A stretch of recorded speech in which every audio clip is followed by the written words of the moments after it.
Everyone, welcome back to our channel HPG के Nakul pressure. जैसा कि आपको पता है, हम तैयारी कर रहे हैं HP टेट और C टेट 2022 के लिए। तो चलिए देखते हैं 50 सामान्य ज्ञान के इम्पोर्टेंट MCQ। और सबसे पहले आपने क्या करना है कि ये आएगा पहला पार्ट। तो सेकंड पार्ट आपको तभी आएगा जब आप इस वीडियो को ज़्यादा से ज़्यादा लाइक करेंगे, सब्सक्राइब करेंगे हमारे चैनल को। तो चलिए शुरू करते हैं। और ये क्वेश्चन जो हैं, ये क्वेश्चन है आपके NCERT बुक से। तो ये टैट के लिए बहुत इंपॉर्टेंट हो जाते हैं। तो और बताइएगा कि आपको ये वीडियो कैसी लगी। तो चलिए देखते हैं और वीडियो को पूरा देखिएगा। नंबर 1 है, हिंद यूनानी शासकों के संबंध में मुख्य जानकारी हमें कहाँ से मिलती है।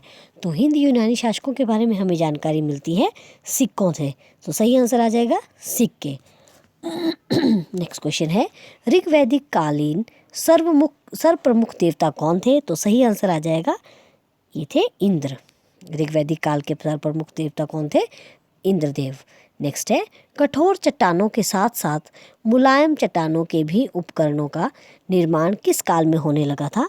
तो सही आंसर आ जाएगा मध्य पाषाण काल में। एक बार फिर से इस क्वेश्चन को देख लेते हैं। कठोर चट्टानों के साथ साथ मुलायम चट्टानों के भी उपकरणों का निर्माण किस काल में होने लगा था। तो ये होने लगा था मध्य पाषाण काल में। नेक्स्ट क्वेश्चन है, बैल और हल की सहायता से कृषि कार्य की शुरुआत किस काल में हुई। बैल और हल की सहायता से कृषि कार्य की शुरुआत किस काल में हुई। तो सही आंसर आ जाएगा नवपाषाण काल में। देखिए, हमने पीछे मध्य पाषाण जिसका आंसर था वो था क्वेश्चन कि कठोर चट्टानों के साथ साथ मुलायम चट्टानों के भी उपकरण हमें किस काल में मिले हैं। तो सही आंसर आ जाएगा मध्य पाषाण में। लेकिन जो आगे का क्वेश्चन है, बैल और हल की सहायता से कृषि कार्य की शुरुआत किस काल में हुई। तो ये हुई है नवपाषाण काल में। चलिए आगे देखते हैं। और आप मुझे ज़रूर बताइएगा कि आप लोग कौन से टेस्ट की तैयारी कर रहे हैं। अगर आप C टेट और HP टेट की तैयारी कर रहे हैं तब तो आप हमारे साथ जुड़ ही जाइए। और अगर आप 2022 में एग्ज़ाम देने वाले हैं या थर्ड सेम में भी है B.Ed के, तो आप दे सकते हैं। तो आप ज़रूर मुझे बताइएगा कि आप कब से जो है HP टेट की तैयारी कर रहे हैं। चलिए आगे देखते हैं। क्वेश्चन नंबर 5, नवपाषाण काल के किस स्थल से पात्रों में रखकर शवों को दबाए जाने के अवशेष प्राप्त हुए हैं। तो नवपाषाण काल के किस स्थान से, यानी कि किस स्थान से जो है हमें ऐसे अवशेष मिले हैं जिसमें कि शवों को दबाए जाने की, यानी कि पात्रों में, जो पात्र बड़े बड़े पात्र होते हैं उनमें शवों को दबाए जाने के अवशेष प्राप्त हुए हैं। तो इस क्वेश्चन का सही आंसर आ जाएगा आदि चलमू। याद रखिएगा, आदि चलमू से हमें ऐसे अवशेष मिले हैं जिसमें कि पात्रों में शवों को रखा गया है। नेक्स्ट क्वेश्चन देख लेते हैं। क्वेश्चन नंबर 6, शवाधान की दाह संस्कार की प्रक्रिया किस कालखंड से शुरू हुई। तो जो शव होते हैं उनका दाह संस्कार करने की प्रक्रिया जो है ये शुरू हुई है मध्य पाषाण काल से। नेक्स्ट है, भूमध्य सागरीय और एल्पिनो आर्मेनो लोगों ने भारतीय लोगों को कौन सी भाषा दी। तो जो भूमध्य सागरीय और एल्पिनो लोग थे उन्होंने भारतीयों को भाषा दी, उस भाषा का नाम है द्रविड़ भाषा। नेक्स्ट क्वेश्चन देख लेते हैं। क्वेश्चन नंबर 8, चावल के उत्पादन के साक्ष्य किस सैंधव पूरा स्थल से प्राप्त हुए हैं। तो चावल के जो साक्ष्य हैं वो हमें प्राप्त हुए हैं लोथल और रंगपुर से। याद रखिएगा, लोथल और रंगपुर से। और आप मुझे बताइएगा, अगर आप टेस्ट की तैयारी कर रही हैं तो आप मुझे बताएं कि ये लोथल पूरा स्थल जो है ये भारत के किस राज्य में पड़ता है। नेक्स्ट क्वेश्चन, किस सैंधव पुरा स्थल से फर्श के निर्मित अलंकृत ईंटों का प्रयोग किया गया था। तो ये पूछ रहे हैं कि सैंधव सभ्यता कौन सा ऐसा पूरा स्थल है जिसके फर्श जो है वो ईंटों से बनाए गए। तो इस क्वेश्चन का सही आंसर आ जाएगा कालीबंगा। और कालीबंगा पड़ता है, कालीबंगा जो है ये है राजस्थान में। नेक्स्ट क्वेश्चन नंबर 10, शूद्र का सर्वप्रथम उल्लेख ऋग्वेद के किस मंडल में मिलता है। तो शूद्र का जो उल्लेख है वो मिलता है ऋग्वेद के 10वें मंडल में। आप प्लीज़ मुझे बताइएगा कि आपको ये क्वेश्चंस कैसे लग रहे हैं, ताकि मैं और भी आप लोगों के लिए ज़्यादा से ज़्यादा ऐसे क्वेश्चंस लेके आऊँ। नेक्स्ट क्वेश्चन है, ऋग्वेद के दूसरे मंडल से लेकर 7वें मंडल तक को क्या कहा जाता है? तो ऋग्वेद के दूसरे से लेकर 7वें मंडल को क्या कहा जाता है? तो ये कहा जाता है वंश मंडल। दूसरे से लेकर 7वें मंडल तक को कहा जाता है ये कहा जाता है वंश मंडल।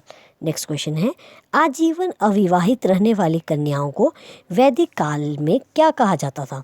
तो आजीवन जो लड़कियां शादी नहीं करती थी उनको ऋग्वैदिक काल में अमाजु कहा जाता था। सही आंसर आ जाएगा अमाजु। नेक्स्ट क्वेश्चन, सर्वप्रथम किस उपनिषद में ब्रह्मचर्य, वानप्रस्थ एवं संन्यास 4 आश्रमों का वर्णन मिलता है? तो इस क्वेश्चन का सही आंसर आ जाएगा, क्वेश्चन नंबर 13 का सही आंसर आ जाएगा जाबाल उपनिषद में। जाबाल उपनिषद में बताते हैं कि जो भी हमारे आश्रम हैं, 4 आश्रम, ब्रह्मचर्य, वानप्रस्थ एवं संन्यास, इनके बारे में पता चलता है जाबाल उपनिषद से। नेक्स्ट क्वेश्चन है, ऋग्वेद में किस नदी के तट पर दशराग युद्ध जो दशराग युग था वो लड़ा गया? क्वेश्चन नंबर 14 का सही आंसर है रावी नदी। रावी नदी के तट पर जो है दशराग युद्ध लड़ा गया था। नेक्स्ट क्वेश्चन, किस जैन ग्रंथ में महावीर के कठोर तप एवं काया कलेश का रोचक विवरण मिलता है? तो किस जैन ग्रंथ में जो है महावीर स्वामी, जो कि 24वें तीर्थंकर थे जैन धर्म के, उनके कठोर तप के बारे में जो है विवरण मिलता है? तो क्वेश्चन नंबर 15 का जो आंसर है वो आ जाएगा आचरंग सूत्र में। याद रखिएगा, आचरंग सूत्र में जो है जैन ग्रंथ के जो 24वें तीर्थंकर थे उनके तप का जो है विवरण मिलता है। नेक्स्ट क्वेश्चन देख लेते हैं, ऋग्वेद के श्लोकों में किन तीर्थंकरों के नामों का स्पष्ट उल्लेख हुआ है? तो क्वेश्चन एक बार फिर से देख लेते हैं, ऋग्वेद के श्लोकों में किन तीर्थंकरों के नामों का जो है स्पष्ट उल्लेख हुआ है? तो ये आ जाएगा सही आंसर ऋषभदेव एवं अरिस्टिनेमी। ऋषभदेव एवं अरिस्टिनेमी। जो ऋषभदेव थे ये जैन तीर्थंकर थे, उनके पहले, या फिर आप कह सकते हैं कि ये जैन धर्म के संस्थापक भी माने जाते हैं। तो सही आंसर आ जाएगा ऋषभदेव एवं अरिस्टिनेमी जो थे, इनके बारे में जो है पता चलता है हमें ऋग्वेद में। नेक्स्ट क्वेश्चन, बुद्ध की सर्वाधिक मूर्तियों का निर्माण किस कला के अंतर्गत हुआ है? क्वेश्चन नंबर 17, बुद्ध की सर्वाधिक मूर्तियों का निर्माण जो है ये गांधार कला के अंतर्गत हुआ है। नेक्स्ट क्वेश्चन है, सांसारिक दुखों से मुक्ति हेतु बुद्ध ने किस मार्ग पर चलने की बात कही है? तो इस क्वेश्चन का सही आंसर आएगा अष्टमार्गिक जो मार्ग था, जिसमें उन्होंने 8 बातों का ध्यान रखने के लिए कहा है। तो आपका सही आंसर आ जाएगा अष्टांगिक मार्ग। सांसारिक दुखों से मुक्ति पाने के लिए बुद्ध ने कहा कि आप सब जो है अष्टांगिक मार्ग पर चलें। नेक्स्ट है क्वेश्चन नंबर 19, रुहेलखंड तथा मध्य दोआब के क्षेत्र में कौन सा महाजनपद स्थित था? तो महाजनपद आपको पता है जो 6ठी शताब्दी थी वहाँ पर बहुत ज़्यादा चलन था महाजनपदों का। तो उसी से क्वेश्चन आया हुआ है कि रोहिलखंड तथा मध्य दोआब के क्षेत्र में कौन सा महाजनपद स्थित था? तो इस क्वेश्चन का सही आंसर आ जाएगा क्वेश्चन नंबर 19 का जो सही आंसर है वो है पांचाल। नेक्स्ट क्वेश्चन, किस यूरोपीय विद्वान ने सैंडोकोट्स की पहचान जो है चंद्रगुप्त मौर्य के रूप में की? तो किस यूरोपीय विद्वान ने कहा कि सैंडोकोट्स जो है वो चंद्रगुप्त मौर्य का ही एक नाम है? तो ये कहा था विलियम जोन्स ने। सही आंसर आ जाएगा विलियम जोन्स। नेक्स्ट क्वेश्चन है, मैगस्थनीज चंद्रगुप्त मौर्य के दरबार में कितने समय तक रहा था? तो मैगस्थनीज जो है वो 6 वर्ष तक रहे थे।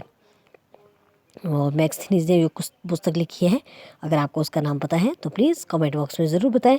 अगर नहीं पता है तो आपको जो सेकंड पार्ट आएगा वीडियो का उसमें आपको मैं बता दूंगी। नेक्स्ट क्वेश्चन है, बिंदुसार के लिए यूनानी स्रोतों में कौन सा नाम आया है? तो बिंदुसार के लिए जो नाम आया है वो है अमित्रोकेट्स। नेक्स्ट क्वेश्चन, अशोक के शिलालेखों में उल्लिखित ताम्रपाणी किस देश के लिए प्रयुक्त हुआ है? तो ताम्रपाणी था वो प्रयुक्त हुआ है क्वेश्चन नंबर 23 का सही आंसर है श्रीलंका के लिए। अशोक के शिलालेखों में उल्लिखित ताम्रपर्णी किस देश के लिए प्रयुक्त हुआ है? तो सही आंसर आ जाएगा श्रीलंका। नेक्स्ट है, अशोक के किन शिलालेखों में खरोष्ठी लिपि का प्रयोग हुआ है? तो अशोक के किस शिलालेखों में खरोष्ठी लिपि का प्रयोग हुआ है? इस क्वेश्चन का सही आंसर आ जाएगा क्वेश्चन नंबर 24 का, ये आ जाएगा मानसेहरा के लिए। मानसेहरा एवं शाहजहाबगढ़ी, याद रखिएगा, मानसेहरा और शाहबाजगढ़ी जो है ये दो अशोक के शिलालेख थे जिसमें कि खरोष्ठी लिपि का प्रयोग हुआ है। तो याद रखिएगा मानसेहरा और शाहजहाबगढ़ी।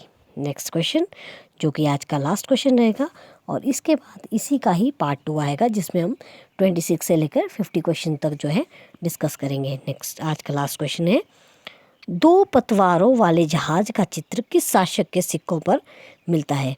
फिर से देखेंगे, 2 पतवारों वाले जहाज का चित्र किस शासक के सिक्कों में मिलता है? तो इस क्वेश्चन का सही आंसर आ जाएगा यज्ञश्री शतकर्णी के।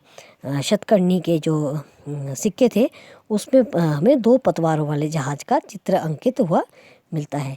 आई होप आपको ये वीडियो अच्छी लगी होगी, और अगर आप चाहते हैं कि इसका सेकंड पार्ट जल्द से जल्द आए तो प्लीज़ वीडियो को लाइक शेयर ज़रूर करें और कमेंट बॉक्स में हमें ज़रूर बताएं कि आपको ये वीडियो कैसी लगी। Thanks for watching.